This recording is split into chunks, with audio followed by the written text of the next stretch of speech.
Bom dia, galerinha. Vamos lá. Sequência didática nova, ok? Ler e escrever. Volume 2. Quando eu falar volume 2 é esse daqui, ok? Nós vamos começar a trabalhar umas duas sequências. A gente já começou a trabalhar essa semana a sequência didática pontuação. Nós fizemos a pontuação aí do ratinho do campo, ratinho da cidade, tá? Então, nós temos um projeto, tá? Que chama-se Projeto Jornal Falado, e duas sequências didáticas. Uma sequência didática pontuação e uma sequência didática mudança de foco narrativo, tempo, lugar. O que seria isso? Então, vamos colocar, vamos pensar. Tem um jogo de futebol, ok? Eu falo assim, de repente, nossa, quem é o narrador do jogo? Ah, o narrador é tal pessoa. O que é um narrador? Narrador é aquele que está contando o que está acontecendo no jogo. Então, narrar é contar. Então, foco narrativo. O que é narrativa? Narrativa. Uma narrativa é alguém que conta uma história. Pode ser uma história de si, eu posso ser o narrador da minha história, eu posso estar dentro da história. Então, por exemplo, eu estou dentro da história, o narrador está dentro da história. Ou então, quem está contando a história não tem nada a ver com a história. Ele está contando sobre alguns personagens, mas ele não está dentro da história. Aí o que eu preciso saber? O tempo que está acontecendo. Se já aconteceu, se está acontecendo, ou se essa história ainda vai ter verbos que irão acontecer. Por quê? Como que eu identifico o tempo? Com verbos, aconteceu há muitos anos atrás, houve. Se está acontecendo agora, geralmente é um noticiário. Está acontecendo a entrega do benefício da emergencial, do auxílio emergencial, então está acontecendo, tá? A narrativa, galera, geralmente ela precisa ser muito olhada com pronomes, tá? Quem está contando? Quem está contando vai se referir aos personagens como ele lhe deu, ele foi a algum lugar, ele lhe presenteou. Então, lhe é ele, vai ter ele, ela, geralmente vai ter bastante pronomes. Então, vamos lá. O lugar que está acontecendo, por quê? Porque a narrativa, ela pode ser vários aspectos, tá? Então, pode ser uma história de encanto, pode ser uma história de terror, pode ser uma história de romance, pode ser uma história de suspense.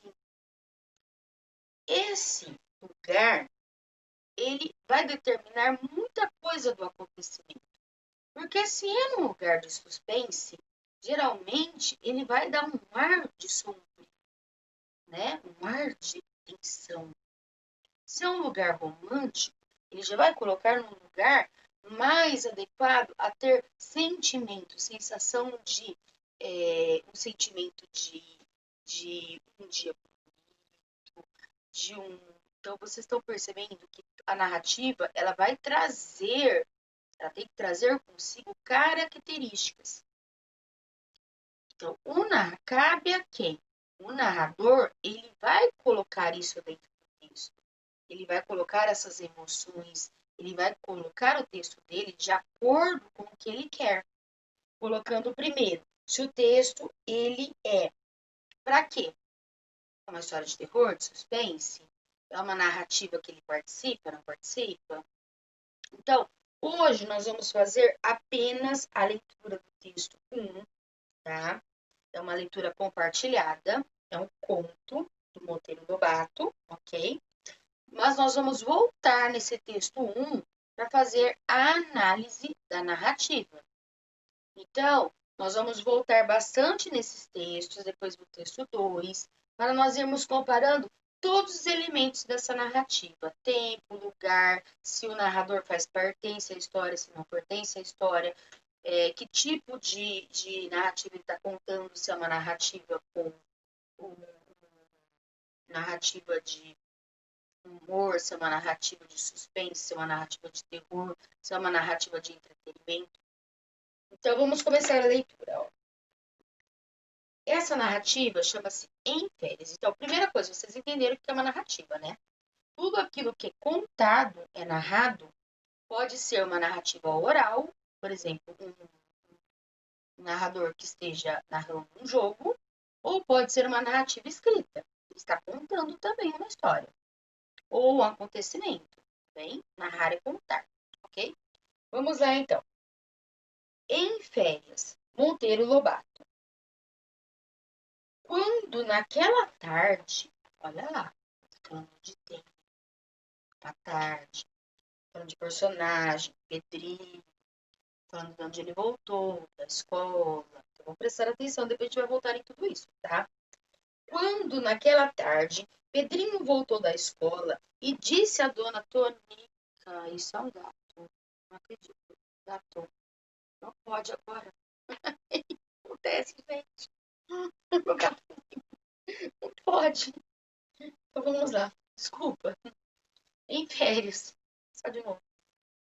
Quando naquela tarde Pedrinho voltou da escola e disse à dona Tonica que as férias iam começar dali uma semana, a boa senhora perguntou: E onde vai passar as férias desse ano, meu filho?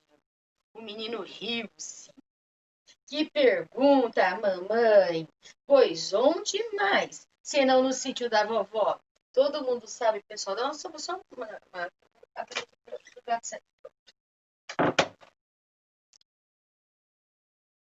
Que pergunta, mamãe? Onde mais? Se não no sítio da vovó? Quem é a vovó, galerinha? A dona, o sítio da dona Benta. Vamos lá.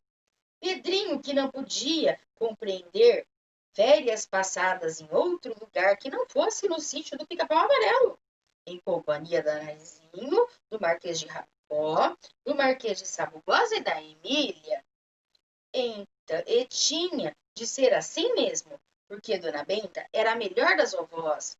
Narizinho, a mais galante das primas, Emília, a mais maluquinha de todas as bonecas, e o Marquês de Rabicó, o mais rabicó de todos os marqueses, o Visconde de Sabugosa, o mais cômodo de todos os viscondes.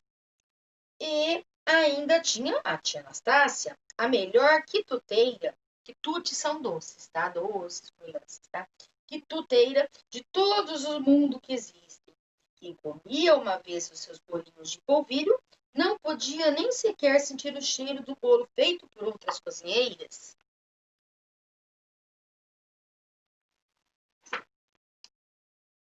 Pedrinho tinha recebido uma carta de sua prima, dizendo: Nosso grupo vai este ano completar século e meio de idade. E é preciso que você não deixe de vir pelas férias a fim de comemorarmos o grande acontecimento. Esse século e meio de idade era contado assim.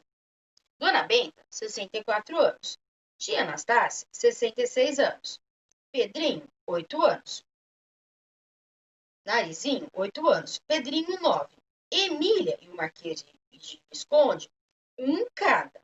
Ora, era 64, mais 66, mais 8, mais 9, mais um ano, mais um. Fazem 150 anos, ou seja, um século e meio.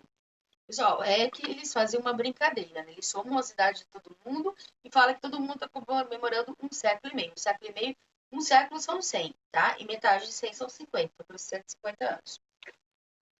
Logo que recebeu essa carta, Pedrinho faz a conta num papel para ver se a pilhava em erro, mas não pilhou. É danada aquela Narizinho, disse ele. Não há meio de errar em contas. Então, primeira coisa que eu devo ver, o narrador. Tá na história? Quem tá contando a história é o Pedrinho? Não, alguém tá contando uma história do Pedrinho. Tá envolvendo os personagens? Tá dizendo que ele conversou com a mãe, conversou... Sim. Então, aqui o narrador, que no caso é o Monteiro Lobato, ele que escreveu a história, ele não está dentro da história, tá? Ele conta a história com os personagens. Tempo, pessoal. Olha lá. Ele ainda vai passar essas férias. Então, eles estão projetando como vai ser essas férias. Vai acontecer. Então, eles estão fazendo uma análise de como vai ser as férias. Então, o tempo ainda vai acontecer. Em qual lugar? Então, eu percebo que já começa falando que uma tarde, quando ele saiu da escola, ele estava na escola, aconteceu uma conversa dentro da casa com a mãe, mas a pretensão dos episódios das férias vai acontecer no sítio. Outros elementos que nós vamos analisar futuramente são, olha lá, o menino riu-se. Por que esse sim, tá? Nós vamos analisar outras coisas também, tá? Nós vamos analisar vários verbos e os pronomes, tá bom? Olha lá. Discursos indiretos também. Por quê? Porque ele disse o que sua prima disse. Ele disse o que sua prima vivia dizendo. Então tá entre aspas. Ela não foi ela quem disse. Ele disse o que ela disse. No discurso indireto. Nós vamos então voltar nesse texto, tá? Vou fazer para vocês 2 bonequinhos, um da Emília, um do Visconde. Nós vamos fazer uma história bem legal. Nós vamos encenar essa história e nós vamos fazer toda essa análise narrativa de quem está contando, de onde está acontecendo, tá? Isso é uma questão de observação. Para quê, professora? Porque tem que ter esses elementos da narrativa. Tempo, espaço. Poxa, eu vou contar uma história, mas onde está acontecendo essa história? Então, esses detalhes têm que haver, tá? Para quê? Para que a história fique cada vez mais adequada. Se eu não conto onde acontece a história, fica faltando partes, aí fica uma história sem sentido, tá? Então, isso deve ser analisado. Nós estamos analisando uma história que já é feita, mas nós também podemos narrar uma história inventada para nossa cabecinha. Mas tem que ter esses elementos. Vocês estão vendo a importância desses elementos e vão começar a analisar nessa sequência que nós estamos dando início, então. Sequência didática, mudança de foco narrativo, tempo, espaço, ok? E lugar. Então, esse é o início da nossa sequência. Eu fiz apenas uma leitura e falei sobre o que nós vamos fazer, ok? E já disse que nós vamos sempre voltar nesses textos para analisar de forma legal, tá? Vou trazer coisas novidades e vai ser muito bom. Tá bom, galerinha? Então, essa foi a aula, a apresentação da nova nossa sequência, tá bem? Mudança de foco narrativo. Não se esqueça da palavra narrativa, tá? Nós vamos falar muito sobre narrativa.